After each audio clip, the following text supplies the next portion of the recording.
enquanto você abre, como eu mencionei na oração, e aos que estavam aqui pela manhã já estão familiarizados, ou que ouviram o sermão, não puderam ouvir, mas ouviram o sermão. Pela manhã eu preguei nesse texto, meus irmãos, de Efésios 5, do versículo 22 ao versículo 24. Nós entramos numa nova sessão na Epístola aos Efésios. Sessão essa que vai do versículo 22 do capítulo 5 até o versículo 9 do capítulo 6. Essa é a sessão que estamos agora dessa carta. Pela manhã nós ouvimos o Senhor falar somente nos 3 versículos, do 22 ao 24, de forma específica, tratando do papel da esposa no casamento. Então eu peço a você que, se você não ouviu ainda esse sermão, escute, até para que você possa ter a compreensão do todo do assunto aqui.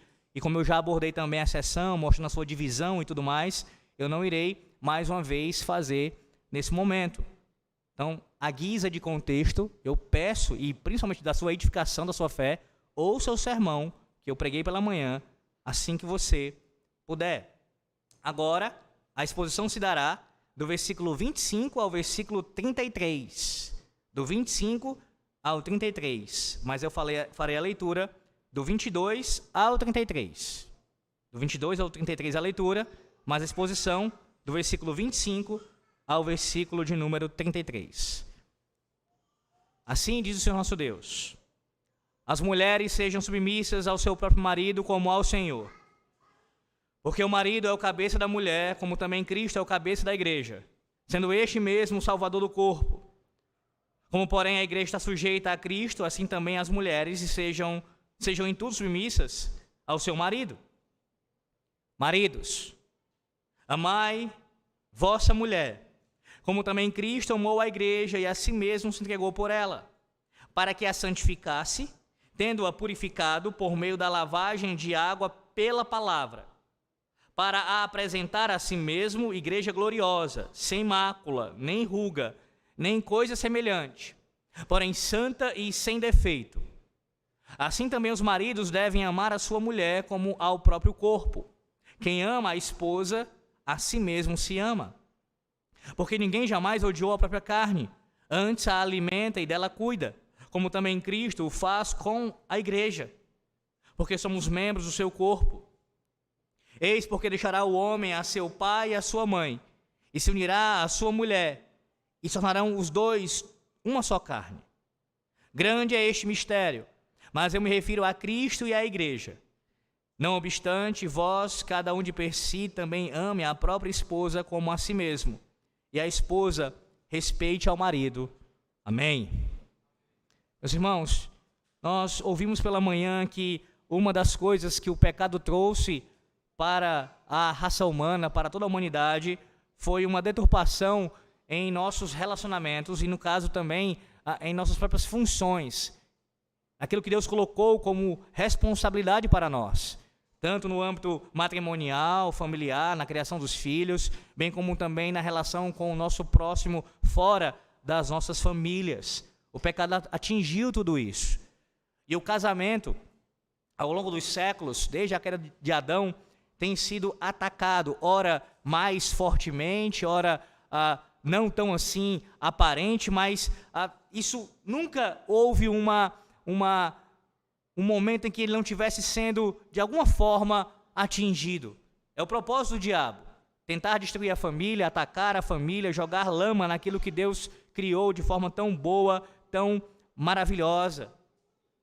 E como eu disse também pela manhã, e usando essa mesma introdução, porque o texto aqui ainda está tratando essa questão de marido e mulher, o casamento tem sido, ou tem passado por uma situação de uma tentativa de redefinição do que significa casamento. Alguns fazem isso tentando dizer que casamento é, no caso, a relação entre duas pessoas do mesmo sexo, entre dois homens, entre duas mulheres, ou até mesmo entre um homem com duas mulheres ou mais e vice-versa. Ou então, um homem se juntando com uma mulher e assim vivendo de forma dissoluta, como se o simples ou o mero amor que eles dizem ter um pelo outro, sem uma formalização de aliança daquilo, fosse suficiente para constituir um casamento. Ou seja, são muitas as formas de ataques ao casamento, de uma redefinição do que significa casamento. Mas não apenas isso. há ataques que eles acontecem mesmo dentro da própria igreja. E, de forma específica, com os papéis de cada membro da família. E aqui o meu foco, por conta do texto, é com relação ao marido e à esposa. E nesse caso, à noite, agora, o marido. Há uma tentativa de você acabar com a autoridade do homem no lar. Uma tentativa de redefinir isso e colocar a situação de maneira invertida. Infelizmente, nós temos que lidar com isso, até mesmo em nosso contexto. Pessoas que não consideram que a Bíblia diz como algo atemporal, como algo que a Bíblia estabelece independente de cultura e de época, mas ficam tentando ler o texto bíblico com base em seus pressupostos culturais e, pior, ímpios. Pela manhã nós ouvimos o Senhor falar conosco dizendo que é no temor de Cristo, que as esposas devem submeter aos seus próprios maridos, assim como a igreja submete a Cristo. Agora, nós ouviremos o Senhor nos ensinar que no temor de Cristo, os maridos devem amar as suas esposas como Cristo ama a sua igreja. No temor de Cristo, você, marido, assim como eu, você é ordenado por Deus, nós somos ordenados por Deus a amar as nossas esposas como Cristo ama a sua igreja. Veremos do versículo 25 ao versículo 33. Observe mais uma vez, versículo número 25 aqui, quando Paulo diz, na parte A do versículo, na primeira parte do versículo, ele diz: maridos, amai vossa mulher. Maridos, amai vossa mulher. Paulo começa agora essa parte com um novo imperativo, a semelhança do que ele fez no versículo 22. Veja, ele disse: as mulheres sejam submissas ao seu próprio marido como ao Senhor, imperativo. Da mesma forma que, na mesma estrutura, é uma ordem. Maridos, amai vossa mulher. Não é um pedido, não é uma consideração meramente, não é algo opcional, mas a semelhança do que ele disse no versículo 22 é uma ordem. Cada marido tem que cumpri-la como ao Senhor. E a palavra, ou o verbo aqui usado pelo apóstolo Paulo, o verbo para amar aqui, ele é importantíssimo, a palavra-chave nessa seção aqui. Perceba, ele aparece 6 vezes nessa parte aqui. No versículo 25, ele aparece 2 vezes. Observe, amai vossa mulher, e ele diz, Cristo amou a igreja. Depois, no versículo 28, ele cita esse verbo mais algumas vezes. Veja, ele diz: assim também os maridos devem amar a sua mulher como ao próprio corpo. Quem ama a esposa, a si mesmo se ama. 3 vezes aparece. E depois, no versículo 33, quando ele diz: não obstante, vós, cada um de per si, também ame a própria esposa como a si mesmo. 6 vezes nessa seção. E você sabe muito bem que quando uma palavra, nesse caso aqui um verbo, ele se repete algumas vezes, isso chama a nossa atenção. O autor, de forma intencional, e o autor último é o próprio Deus aqui do texto sagrado, está nos conduzindo a olhar de forma específica e cuidadosa para este assunto. É o que permeia aqui principalmente essa seção. O amor, nesse caso, o amor do marido devido à sua esposa. Observe também que esse amor aqui que é tratado pelo apóstolo Paulo, ele é um amor não apenas apresentado aqui, mas também na Epístola aos Efésios, essa ideia, esse conceito do amor aqui, exposto por ele, é um amor que não está ligado a mérito, até porque ninguém merece. O imperativo presente na seção aqui, meus irmãos, ele reforça a ideia de que o amor do marido pela esposa deve ser como num processo contínuo. Não é um ato isolado. Ele não ama a sua esposa em um único momento. Quando, por exemplo, ele firmou a aliança com ela, naquele dia ele a amou e ponto. Não. Ou então, quando ele terá a sua relação conjugal, ali ele ama a sua esposa. Não é apenas nesses momentos, ou em momentos aleatórios. É um amor contínuo. Contínuo. E ligado à ideia aqui de algo que não é merecido.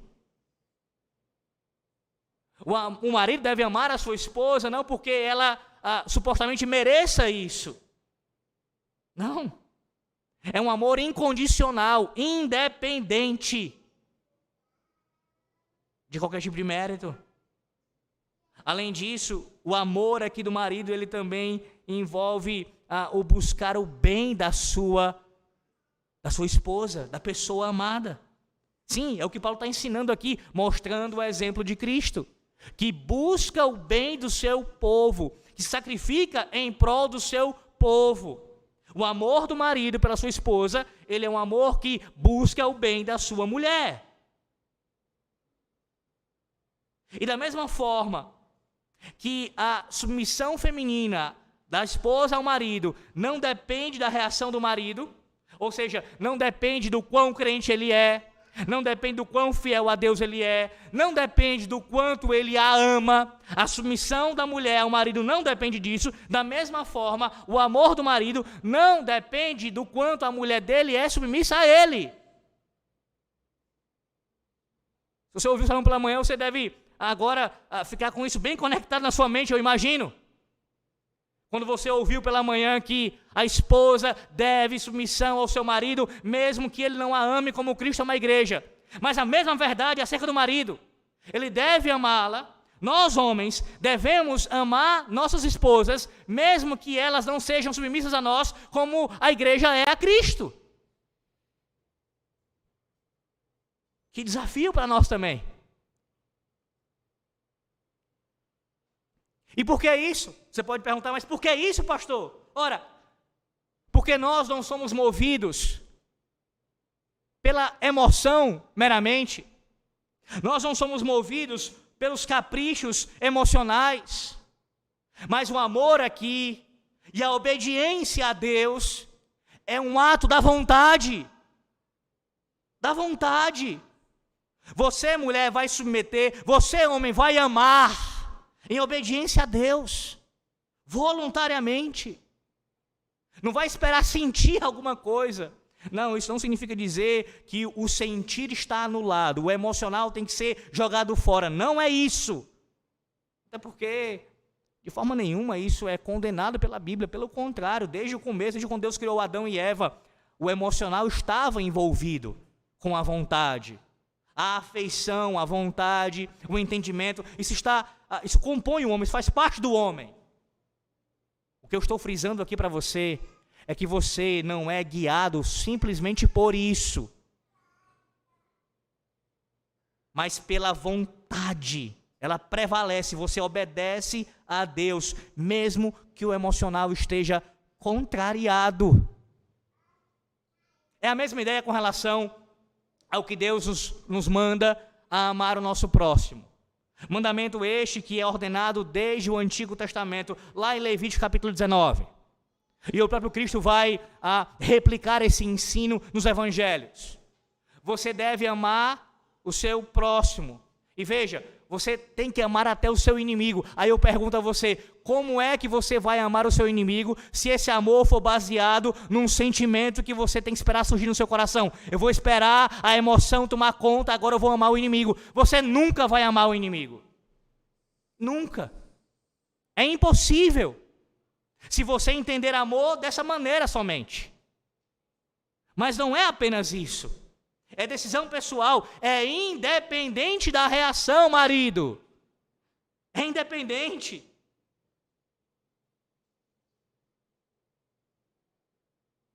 Uma outra verdade aqui, só nesse versículo 25, nessa parte A aqui, e que está em conformidade com o todo, que eu vou retornar a esse assunto no final ainda sobre isso. Observe como aqui o texto diz: maridos, amai vossa mulher, como também Cristo amou a igreja, assim mesmo chegou por ela. E essa ideia aqui de amor a mulher, no caso, a vossa mulher, de forma específica, a sua mulher, claramente retrata a ideia de monogamia. Monogamia. É impressionante como alguns ainda tentam defender poligamia à luz da Bíblia. Quando você tem a Bíblia reiteradas vezes contraditando esse pensamento. Eu voltarei a isso ainda ao final, para ficar mais claro o entendimento. Mas já aqui você tem já essa ideia. O casamento é monogâmico. O marido é chamado e ordenado por Deus a amar a sua mulher. A sua mulher. A única mulher que Deus colocou em sua vida. Mas veja, o imperativo é dado no versículo 25, parte A, e na parte B do versículo 25, até o final do versículo 27, Paulo agora vai trazer uma ilustração. Uma ilustração que vai servir para ensinar de forma ainda mais clara e fundamentar a razão pela qual nós maridos, devemos amar nossas esposas. E aí vem a ilustração juntamente com essa razão, essa base. Parte B do versículo 25 e 26 e 27. Diz assim: como também Cristo amou a igreja e a si mesmo se entregou por ela, para que a santificasse, tendo-a purificado por meio da lavagem de água pela palavra, para apresentar a si mesmo a igreja gloriosa, sem mácula, nem ruga, nem coisa semelhante, porém santa e sem defeito. Claramente aqui o texto, no versículo 25, como também Cristo, não apenas no português você consegue perceber aqui, mas no grego isso é ainda mais claro, com relação à expressão aqui, a uma conjuntiva adverbial aqui usada pelo apóstolo, que traz essa ideia de ilustração. Ele está claramente aqui querendo fazer uma ilustração. Da mesma forma que, como Cristo, ou seja, olhem para o exemplo de Cristo, maridos. Vejam o que ele fez pela igreja. Tenham isso vívido em vossas mentes, em vossos corações. Quando vocês lembrarem desse mandamento, desse imperativo para vocês amarem a vossa esposa, lembrem-se do que Cristo fez. Amou a igreja. E esse é o padrão. E de forma imediata a sua mente deveria ir, eu espero que vá, para o versículo 2 do capítulo 5. Veja, ele diz, versículo 2, capítulo 5, texto já pregado aqui. E andai em amor. Primeiro ele falou sobre ser imitador de Deus, como filhos amados. Ele diz, e andai em amor, como também Cristo nos amou e se entregou a si mesmo por nós, como oferta e sacrifício a Deus em aroma suave. Percebe? O que ele anunciou no início do capítulo 5, agora ele repete isso, essa verdade bíblica, teológica, redentiva, e aplica ao relacionamento conjugal, ao matrimônio. Teologia na prática. Pega a doutrina e diz, está vendo? O que vocês ouviram, o que vocês creram, o que vocês sabem já, vivam assim. Assim, maridos, como Cristo se entregou, se sacrificou, como oferta, sacrifício a Deus em nome suave. É assim, maridos. É assim. Esse é o padrão. Esse é o padrão. Mais uma vez, o verbo amar, não apenas em si, mas no seu contexto, ele rejeita completamente a ideia de egoísmo. Não há egoísmo aqui, não há espaço para egoísmo nesse texto. Sim, tanto de parte da mulher, mas principalmente aqui no caso dos homens, que é o nosso foco, é o foco aqui do amor. No caso, o amor tem que ser demonstrado pelos homens, às suas esposas. Não há espaço para egoísmo. Pense no que Cristo fez. O texto de Efésios diz, no capítulo 2, versículo 4, que Deus, em sua graça, ele envia o seu filho se entrega, e ele vem do altos céus, e aqui cumpre a vontade de seu Pai, se entregando. Veja, como diz Filipenses capítulo 2 também, ele não fez caso da sua glória, assim se entregou, não houve egoísmo. Pelo contrário, houve uma entrega completa por amor ao seu povo. Ao seu povo.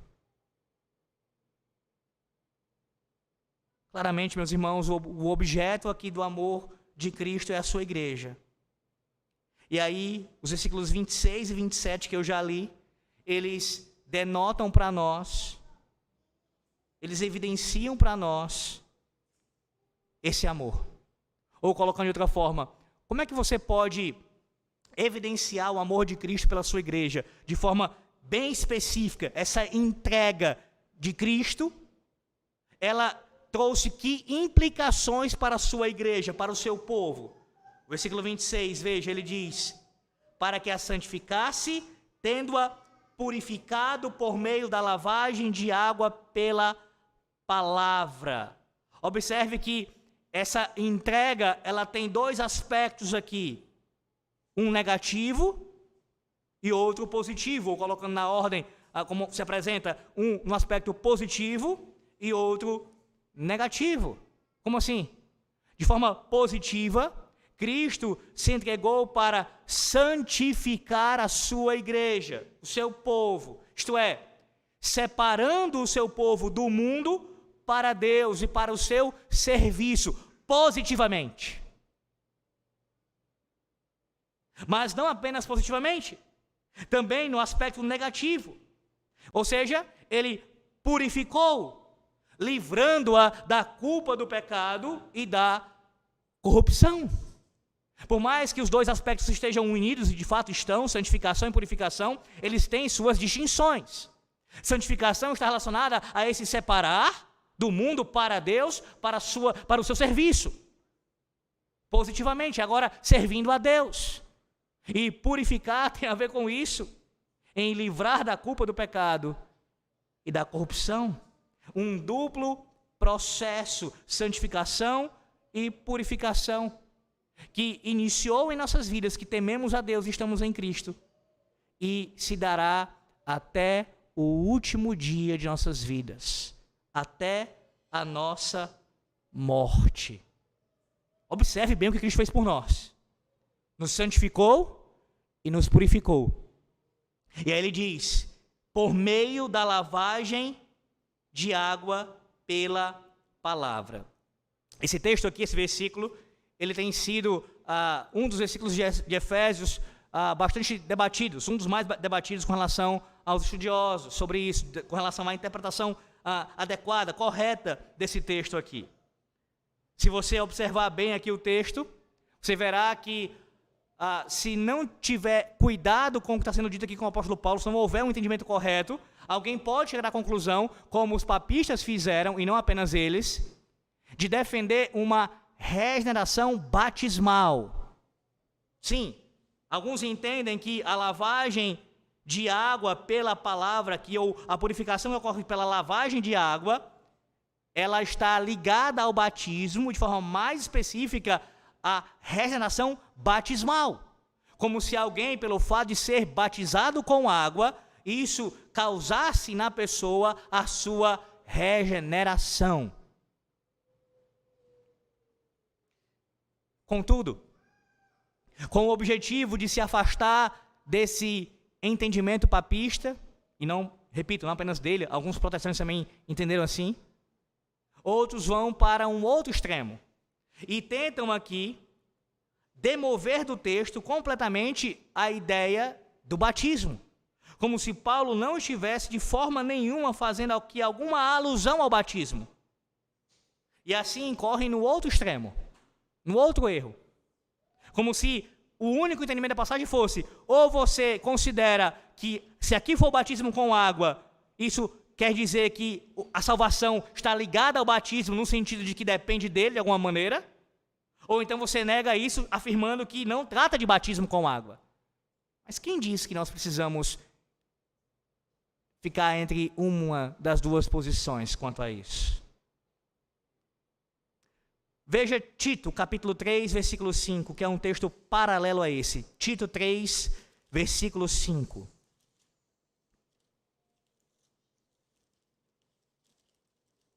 Carta de Paulo a Tito, capítulo 3, versículo 5. A partir do versículo 4. Quando, porém, se manifestou a benignidade de Deus, nosso Salvador, e o seu amor para com todos, não por obras de justiça praticadas por nós, mas segundo a sua misericórdia, ele nos salvou mediante o lavar regenerador e renovador do Espírito Santo. Veja aqui, a palavra usada pelo apóstolo Paulo aqui, lavar, ela tem a mesma raiz aqui que a palavra usada no versículo de número 26, é a mesma ideia. A mesma ideia. E claramente, quando ele fala a Tito, ele está falando do lavar regenerador. E esse é um dos motivos porque alguns concluem que aqui sim se fundamenta, tem como se fundamentar a doutrina da regeneração batismal. Contudo, não é esse o sentido da passagem. De fato, irmãos, existe um sentido em que o batismo ele está ligado à regeneração, como um símbolo da mesma. E também o batismo, como nós aprendemos em nossos símbolos de fé, ele é não apenas algo simbólico, mas ele é um sinal, e ele também é um selo que confirma as promessas de Deus ao seu povo. Isso não significa dizer que é por meio da água, como se dependesse dela, no seu uso, que alguém fosse regenerado. Como se essa administração externa causasse uma graça interna. Não, nós rejeitamos de fato tal ensino. E veja que o próprio versículo 26 nos dá a resposta quanto a isso também. Quando Paulo diz que é por meio da lavagem de água, pela palavra. Ele conecta aqui lavagem de água e palavra. E não, ele não está fazendo isso apenas restringindo a palavra aqui, no caso a palavra da instituição. Como você bem sabe, quando o batismo, o sacramento ele é administrado, ele tem que ser feito em nome do Pai, do Filho e do Espírito Santo, citando assim as palavras da instituição. Mas não, palavra aqui não é somente a palavra da instituição. Veja o contexto. No capítulo 6 de Efésios, veja aí, ele vai se referir à palavra novamente, ele vai deixar claro o que ele está dizendo com isso. Capítulo 6 de Efésios, versículo de número 17. Tomai também o capacete de salvação e a espada do Espírito, que é a palavra de Deus. Então, palavra aqui não é apenas a palavra de instituição, mas a palavra de Deus como um todo, a sua revelação. Pois bem, ele conecta aqui as duas coisas. Batismo, sim, essa ideia está presente do sacramento, e palavra.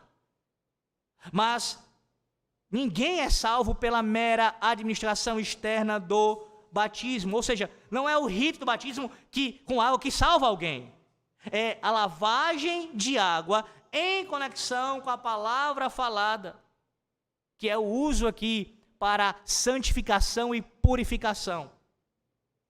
Quando alguém é batizado com água, essa pessoa foi santificada e purificada no seu aspecto externo.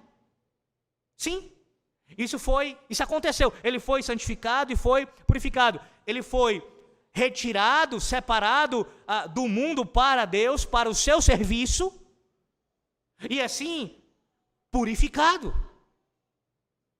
Agora, quando isso ocorre internamente no indivíduo, nós não sabemos.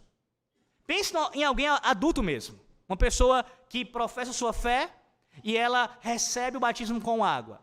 Essa pessoa que professou sua fé publicamente não significa dizer que ela já é regenerada. Ela pode muito bem ter feito uma pública profissão de fé falsa, ainda não ter sido convertido a Deus.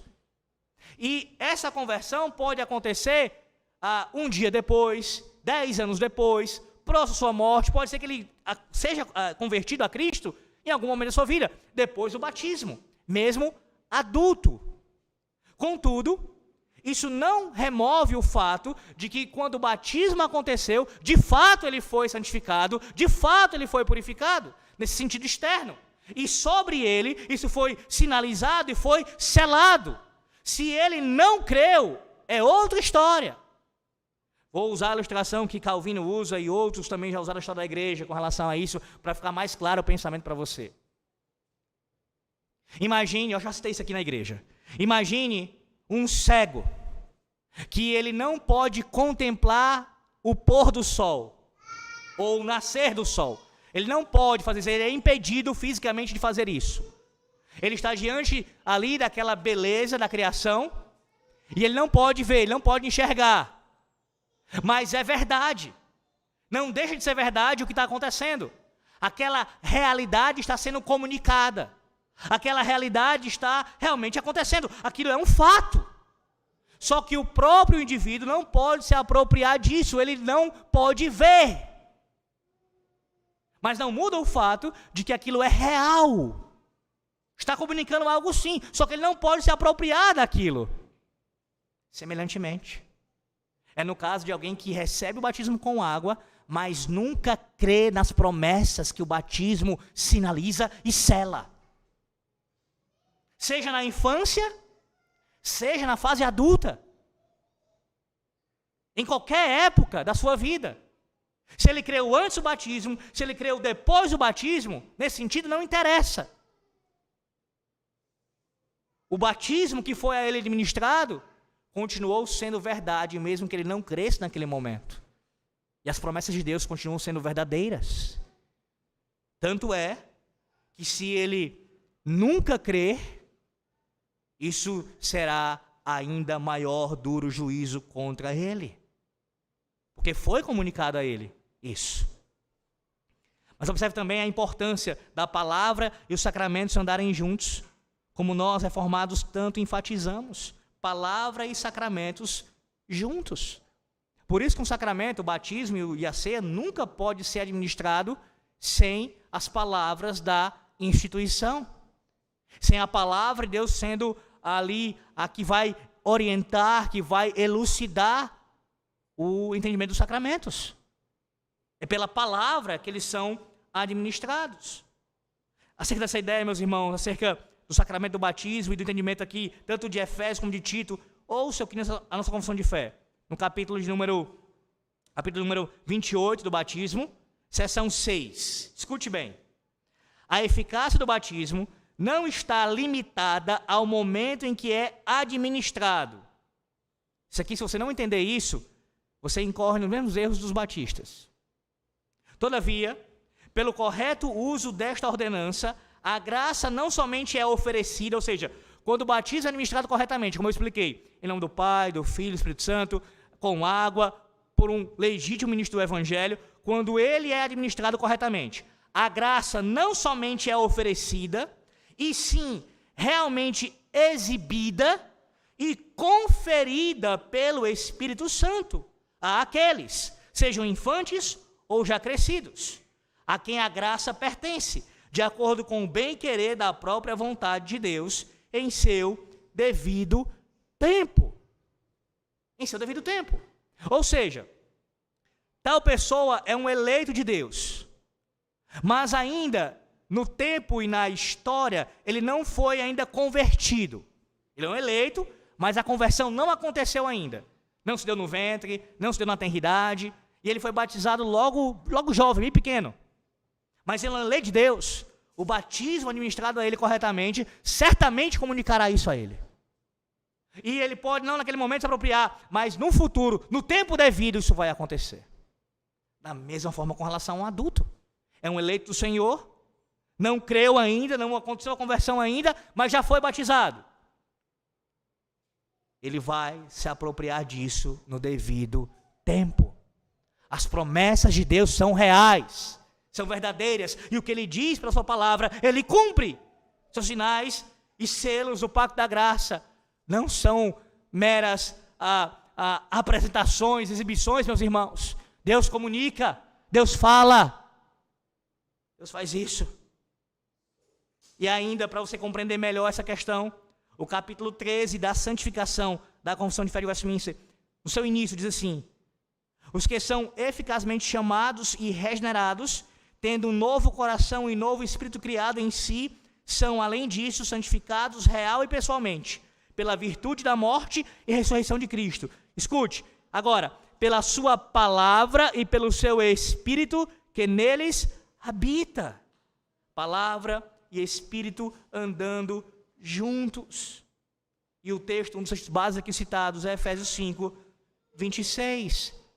A regeneração nunca pode acontecer sem a ação sobrenatural do Espírito Santo, fazendo isso pela palavra, internamente na pessoa. Então não depende de alguém ser batizado com água, até porque há pessoas que nunca foram batizadas e nunca serão, e ainda assim serão salvas pelo Senhor Deus, porque a salvação não depende da lavagem externa com água.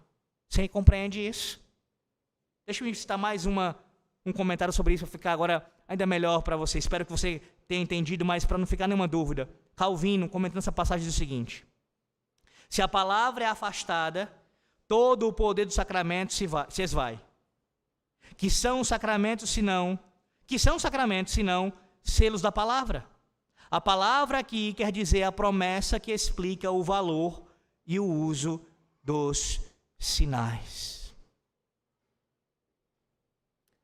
Versículo 27, Paulo diz: para apresentar a si mesmo a igreja gloriosa, sem mácula, nem ruga, nem coisa semelhante, porém santa e sem defeito. Veja, Paulo agora ele vai mostrar o propósito de Cristo em ter santificado e purificado a sua igreja. A expressão que ele usa é para apresentar a si mesmo igreja gloriosa. E eu farei aqui uma leitura mais extensa, quero que você escute atentamente.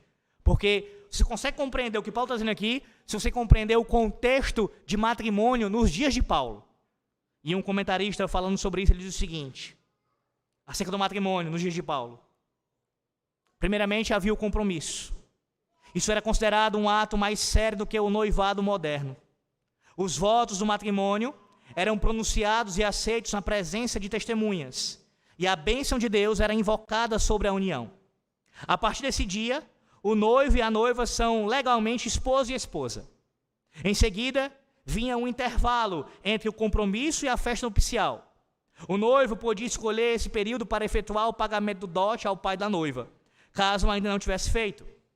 Então, vinha a preparação e a procissão, prelúdio da festa nupcial. A noiva se preparava e se adornava. O noivo também se apresentava com o seu melhor traje e acompanhado de seus amigos, que cantavam e conduziam tochas. Se dirigia à casa de sua amada. Ele recebia a noiva e a conduzia, com um retorno processional, ao lugar onde se realizaria a festa nupcial. Finalmente, chega o grande momento, a festa nupcial, incluindo o banquete nupcial. As festividades podiam durar 7 dias, e até mesmo 14 dias. É essa a ideia aqui. Essa é a ideia aqui.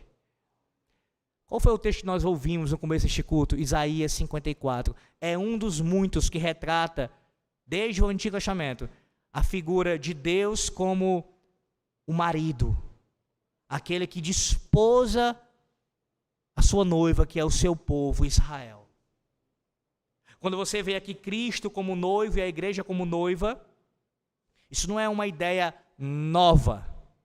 Isso tem amparo desde o Antigo Testamento. Yahvé casou-se com o seu povo. Tem uma aliança com o seu povo. E no caso aqui de Cristo com a igreja, pegando esse contexto do casamento naquele tempo, nós estamos vivendo esse período agora, meus irmãos, aguardando as bodas. O que está acontecendo agora? A noiva, nós, a igreja, nós estamos sendo preparados, santificados e purificados, sendo adornados, para nos encontrarmos com o nosso noivo, naquele dia. E Ele mesmo trabalha nesse processo. Sim, é verdade, isso não exclui a nossa participação. Nós estamos engajados nisso também, nos preparando para nos encontrarmos com o nosso noivo. Os amigos do noivo. Você sabe quem são os amigos do noivo? Os ministros da palavra e dos sacramentos. Dizendo a vocês, preparem-se, santifiquem-se, purifiquem-se, adornem-se. O noivo está chegando. O noivo está chegando. Os amigos do noivo estão preparando vocês. Os amigos do noivo também fazem parte. E também nós somos membros desse povo. Também somos noiva do Senhor, aguardando com grande expectativa o encontro com o Senhor, para que as bodas aconteçam.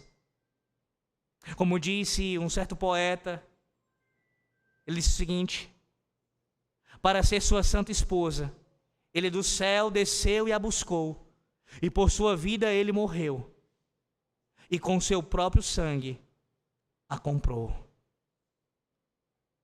Ah, meus irmãos, como nós devemos ansiar por isso, aguardando aquele grande dia com expectativa, o encontro com o nosso Senhor e Salvador Jesus Cristo, nosso noivo, o nosso marido, aquele que se entregou por amor a nós, se sacrificou, para fazer o quê? Igreja gloriosa, sem mácula, nem ruga, nem coisa semelhante, porém santa e sem defeito. Nós sabemos que isso só será pleno, completo, no retorno de Cristo. No retorno de Cristo. Veja a glória da igreja de Cristo aqui. Cristo está nos conduzindo a esse momento aqui, a essa plenitude aqui, a essa glória aqui. Você consegue meditar na profundidade do que Paulo está dizendo aqui e aplicando isso ao marido, aos maridos? O marido que de fato ama a sua esposa é o que se empenha na sua santificação e na sua purificação. O marido que de fato ama a sua esposa é aquele que pela palavra ele trabalha para que a sua esposa seja cada vez mais parecida com Cristo. O marido que ama a sua esposa, ele deseja que ela seja apresentada como gloriosa, subordinada à glória de Cristo. É claro, ele trabalha para a glória da sua esposa, para a sua honra, promover a sua honra. O marido que ama a sua esposa, necessariamente ele não vai detratá-la, ele não vai dar mau testemunho dela, ele não vai zombar dela, ele não vai falar mal dela para outras pessoas, ele não vai prejudicar o seu processo de santificação e purificação, ele não será uma pedra de tropeço, pelo contrário, ele vai se empenhar firmemente para que ela seja cada vez mais adornada pelo Evangelho. Lembram pela manhã? A importância da mulher ser submissa ao seu marido para que o Evangelho seja adornado em sua vida, o testemunho, e assim o marido ímpio, no caso, ser ganho sem palavra, como diz o apóstolo Pedro, e a casa ser edificada, inclusive com o marido crente. Aqui, nós maridos, quando amamos nossas mulheres como Cristo ama a igreja, nós também nos empenhamos nesse trabalho, nesse serviço. Quando nossas esposas são santificadas pela palavra, que nós a ensinamos e vivemos, o Evangelho, o testemunho do Evangelho em nosso lar é adornado também. Não seria diferente o que Paulo faz agora do versículo 28 ao 32. É uma aplicação. Você viu o imperativo no 25, parte A, parte B, 25 até o 27, a ilustração, dando aqui o fundamento para o que nós devemos fazer. Amar as esposas, como Cristo amou a igreja. E agora do 28 ao 32. Veja agora a aplicação do apóstolo Paulo.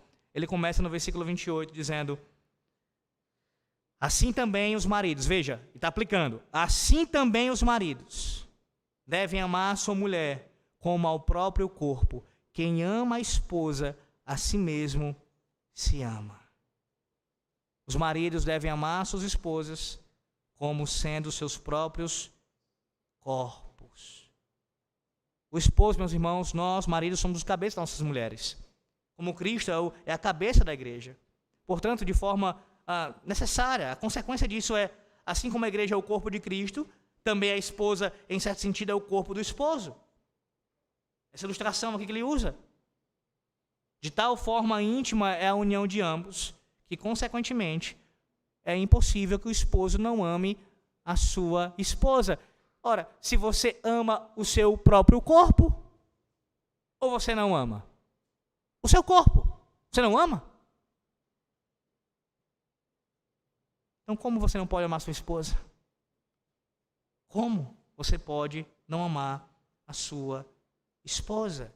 E mais uma vez, não entenda isso como ligado à mera emoção. O coração batendo rápido, naquele momento, quando está conhecendo a pessoa amada, que você começa a pensar em se relacionar e querer casar com ela. Não. Amar a esposa decisivamente, voluntariamente, com todos os defeitos, com todos os problemas, com todas as dificuldades que existem, amar a esposa decididamente. Versículo 29. Porque ninguém jamais odiou a própria carne. Veja, quem faz isso? Antes a alimenta e dela cuida, como também Cristo faz com a igreja, porque somos membros do seu corpo.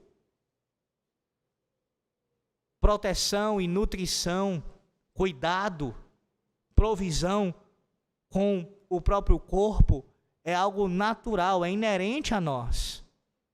Também deveria ser para com as nossas esposas.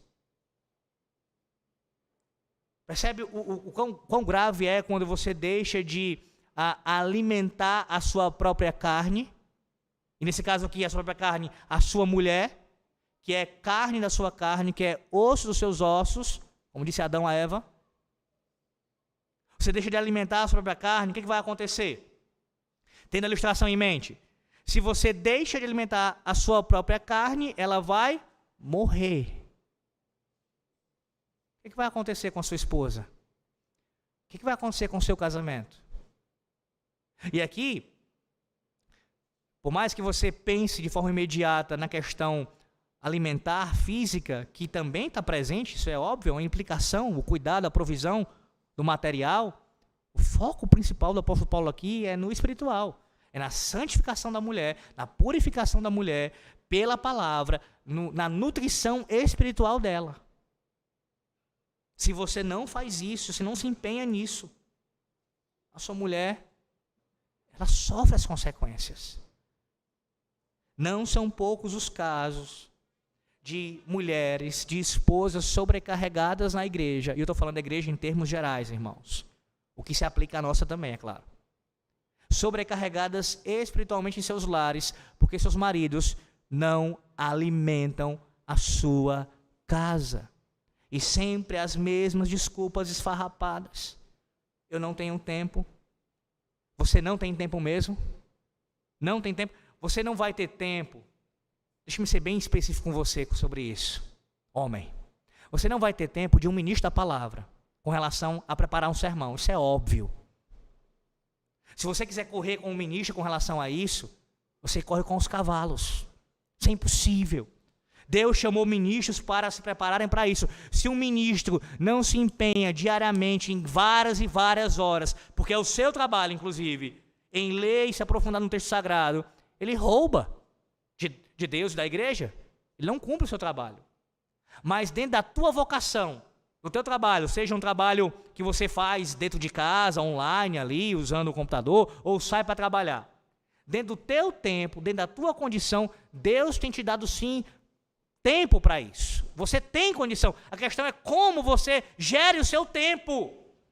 Lembra a exposição de Efésios capítulo 5 acerca disso, de remir o tempo? Capítulo 4, perdão, se eu estiver enganado agora. Não, versículo 16 do capítulo 5, isso mesmo, capítulo 5, versículo 16. Remir o tempo. Remir o tempo é um sinal de sabedoria. Se você não sabe gerir seu tempo, o problema é seu. É seu pecado, é sua culpa. Ou você está dizendo que Deus não é sábio o suficiente? Que Ele deu 6 dias para trabalhar e fazer toda a tua obra. Toda a tua obra. O que inclui alimentar a tua mulher espiritualmente. Não é somente dizer assim, tá aí, a dispensa está cheia, mulher. Pode comer até a tampa aí, arrotar à vontade, e ela secando espiritualmente. Você não se empenha em ler Bíblia com ela, em estudar a palavra com ela, em comprar livros de qualidade para que vocês juntos possam ser edificados com a família, se preparar minimamente para um culto doméstico, você não tem o menor desejo de fazer isso, você mata a sua esposa e também os seus filhos espiritualmente. O que você faz? De forma gradativa. Eu não estou falando isso para usar como uma marreta e lhe oprimir com essa verdade, como se eu estivesse fazendo isso para simplesmente ofender por ofender. Não é isso. Mas é mostrar para você que é possível, você sabe disso. Contabilize, eu já falei isso tantas vezes, contabilize quantas horas você gasta com outras coisas. No celular, no computador, na televisão, seja no que for. Que você gasta com outras coisas em comparação ao tempo que você gasta em alimentar a sua mulher. Compare. Com entretenimento, com coisas supérfluas, fúteis até, e até pecaminosas. Vem o versículo 31 e o apóstolo Paulo diz: eis porque deixará o homem a seu pai e a sua mãe, e se unirá a sua mulher, e se tornarão os dois uma só carne. Meus irmãos, agora Paulo faz a citação do texto de Gênesis, lá de Gênesis capítulo 2. E aqui é mais uma daquelas demonstrações bíblicas, uma das provas bíblicas de que o que Paulo está fazendo aqui, de forma nenhuma, é algo ligado ao seu contexto cultural. O padrão de como o homem deve ser, como a mulher deve ser. Não, esses papéis foram ordenados por Deus desde a criação. Tem alguma dúvida disso? Se você ainda tinha, agora Paulo está citando Gênesis, diretamente. Gênesis. E veja como esse texto que Paulo cita, ele é importantíssimo, porque ele é citado em Gênesis, ele aparece lá, e o próprio Cristo o cita nos Evangelhos. Esse texto aqui é citado pelo próprio Senhor nos Evangelhos. E Paulo repete também esse texto aqui em Efésios 5:31. Mostra a sua relevância, a sua importância. Em outras palavras, você quer saber qual é a vontade de Deus para o homem e para a mulher no casamento? Olhe para a criação. Olhe para o capítulo 1, o capítulo 2 principalmente, ali de Gênesis, e veja o que Deus determinou para homem e mulher. Os papéis ali são os mesmos. O que aconteceu foi que no capítulo 3 o pecado deturpou isso, mas o que Deus estabeleceu permanece da mesma forma. Da mesma forma. Nesse versículo 31, nós temos algumas verdades aqui importantíssimas, além dessa que eu já citei. Uma outra é que aqui claramente o apóstolo Paulo está mostrando que quando o casamento acontece, uma ruptura acontece. Não apenas uma união. Uma ruptura acontece também. O homem deixa o seu pai e a sua mãe, e a mulher também, viu? E a mulher também. Quando você se casou, homem, dirijo a você primeiramente, você constituiu uma nova família. E aos que vão casar, você construirá uma nova família. Isso não significa dizer que você deve esquecer o seu pai e a sua mãe, que você não vai honrá-los, que você não vai assisti-los em sua velhice, que você não vai conviver com eles em alguma medida. Não, a Bíblia não dá espaço para isso, pelo contrário. Fala de nós respeitarmos os mais velhos, honrarmos os pais e assim cuidar deles. Mas agora há uma prioridade. Depois do serviço ao Senhor, é o teu cônjuge. Você rompeu com a tua parentela. E agora é o teu cônjuge. Sabe por que frisar isso? Porque algumas pessoas ainda não entenderam isso. Não entenderam isso. Vivem como se estivessem ainda debaixo da autoridade do pai ou da mãe. É impressionante esse tipo de coisa. E você acha que se isso acontece, não traz conflitos para o casamento? Se você já viveu essa realidade, você sabe como é. Você sabe como é isso. Tem que romper. Tem que cortar o cordão umbilical. Se não fizer isso, é problema em cima de problema. E cortar o cordão umbilical, como eu disse, não significa abandonar o pai e a mãe, mas é colocar as coisas no seu devido lugar. A minha prioridade agora é ela, agora é ele. No caso da mulher, voltando ao que eu falei de manhã, o meu pai me deu um conselho. É o meu pai, né? Mas o meu marido disse outra coisa. Se o que o meu marido falou para eu fazer não contraria a lei de Deus, mesmo que contraria o meu pai, eu ouço o meu marido.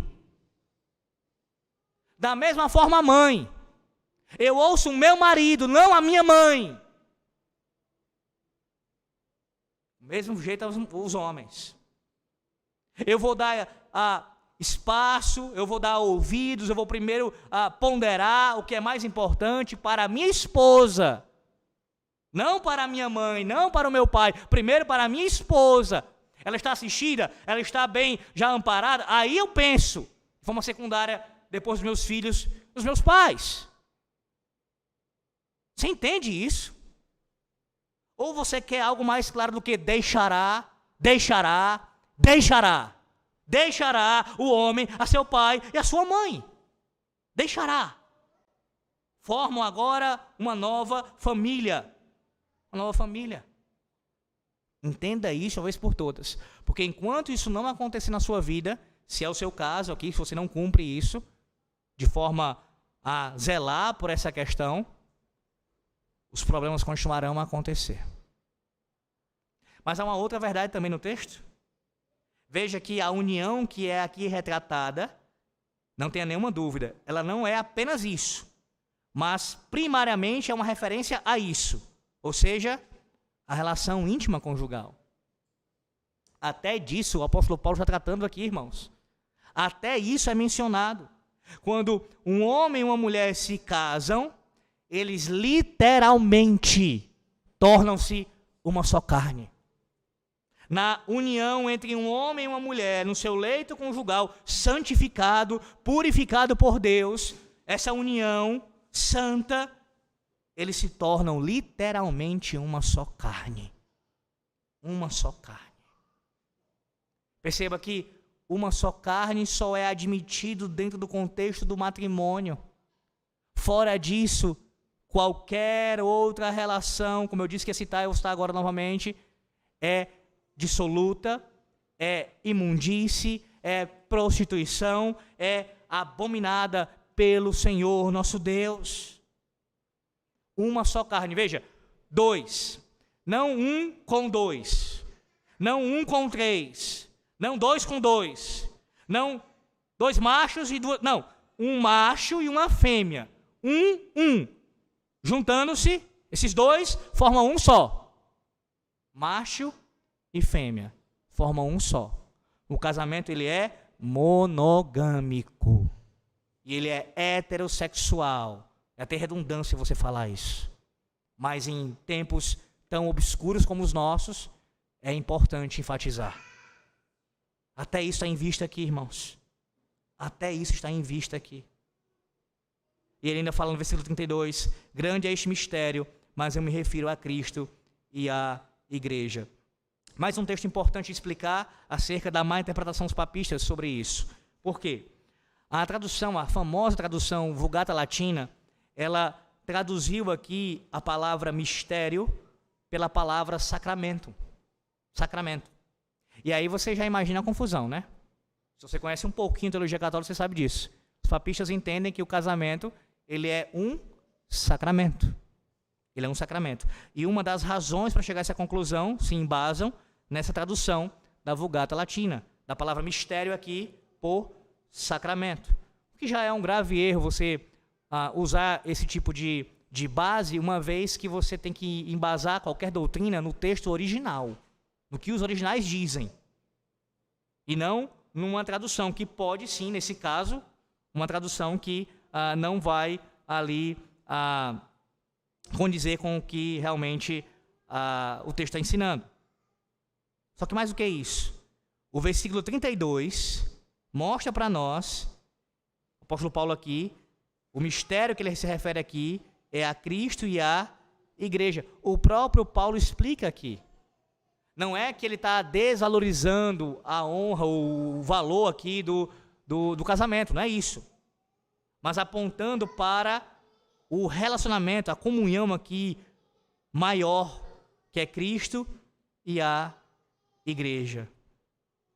E ele finaliza no versículo 33, fazendo uma recapitulação. Veja: não obstante, vós, cada um de per si, também ame a própria esposa como a si mesmo, e a esposa respeite o marido.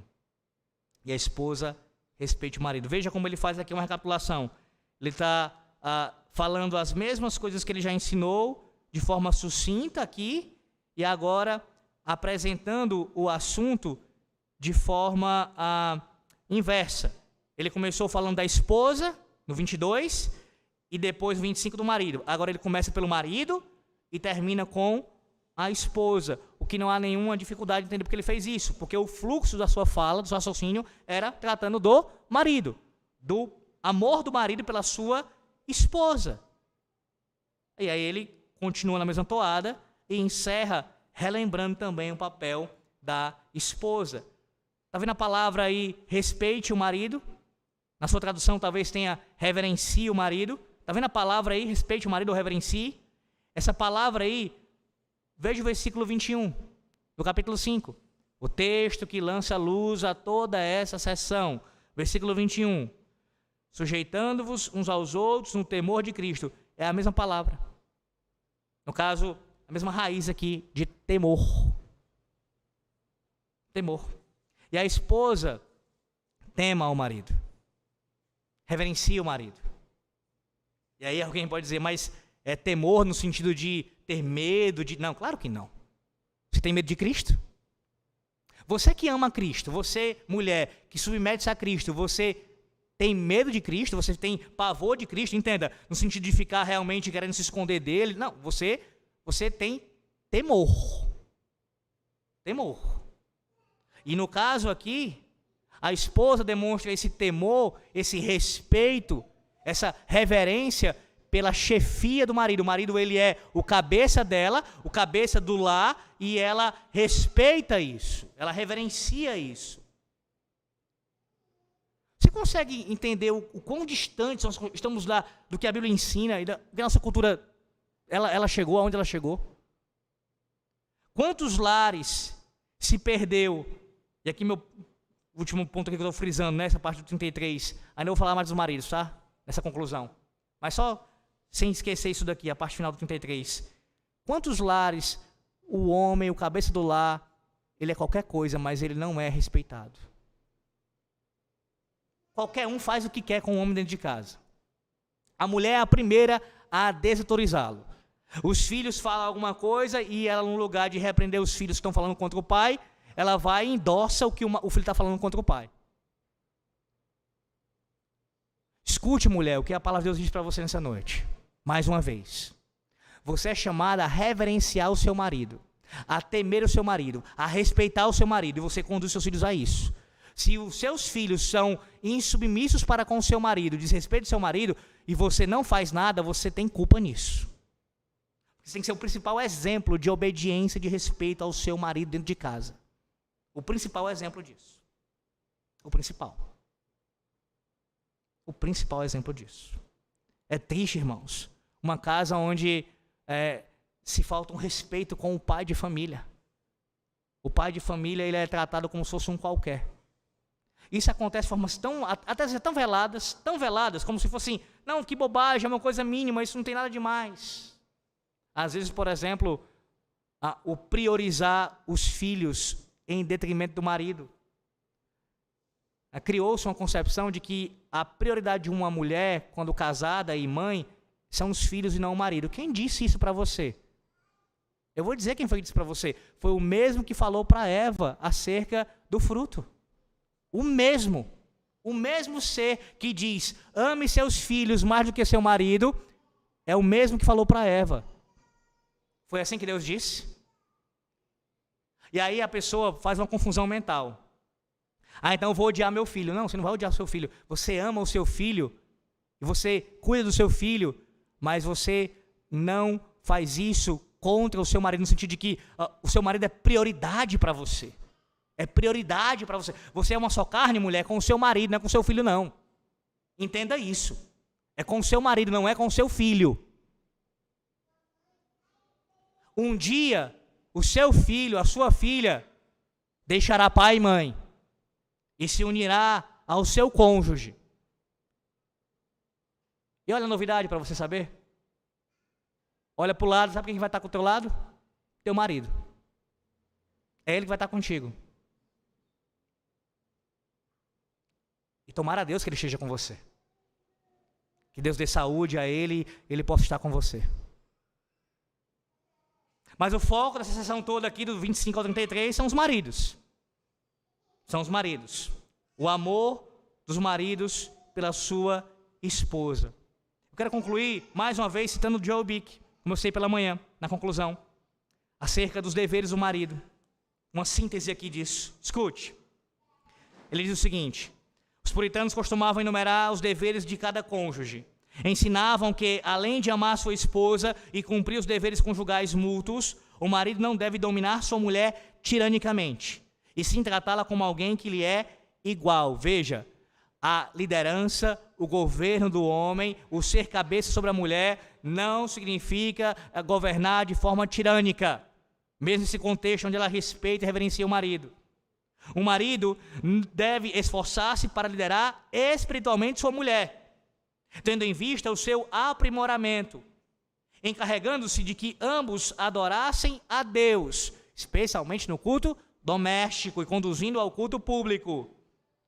Richard Baxter disse que o marido tem de ser para a mulher um professor e guia quanto às coisas de Deus. O marido deve se deleitar em sua esposa, como diz Provérbios 5, 18 e 19, se saciar em sua esposa, não apenas intimamente, mas também intimamente, estimando-a, respeitando-a e procurando agradá-la, mesmo ao ponto de outros o considerarem um amor exagerado. Não, aqui não é espaço para idolatria, tá? Mas no sentido de você realmente amar sua esposa e demonstrar isso.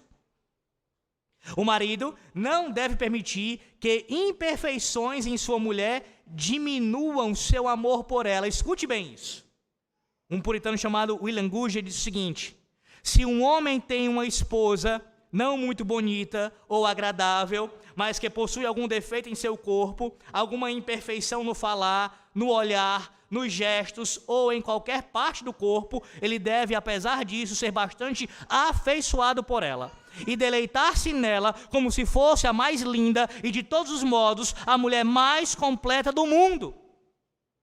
Para você, marido, a sua esposa é a mulher mais linda do mundo. Na verdade, você nem deve usar esse grau de comparação. Ela é a linda para você. Ela é. Você não fica comparando, essa é mais. Não, é ela. Ela. O marido deve também prover o necessário à sua mulher na enfermidade e na saúde. Deve, em particular, assisti-la em sua gravidez. Tem de outorgar-lhe favores, cordialidade e presentes. Nunca deve bater nela ou injuriá-la verbal ou publicamente. Como disse outro puritano, a face da tua mulher não foi feita para o teu punho, mas para ser beijada pelos teus lábios.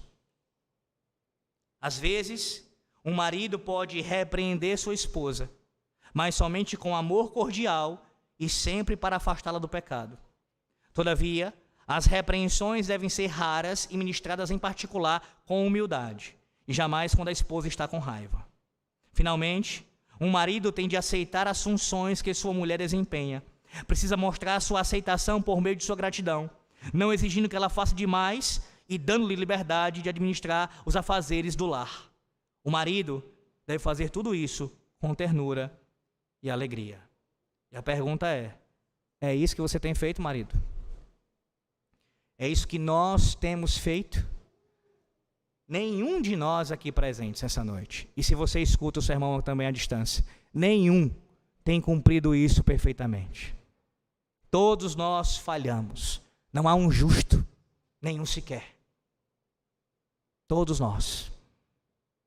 Mas o quão distante nós estamos dessa realidade aqui? O quão distantes estamos dessa realidade? E você, mulher? Você tem contribuído para que seu marido seja assim? Você, rapaz, que ainda irá se casar, você tem se empenhado, orado a Deus para que você seja assim, esse marido? E você, moça, que ainda não se casou, é com este tipo de homem que você visa se casar, com o marido descrito em Efésios 5, do 25 ao 33. Não se engane com a mera aparência física externa.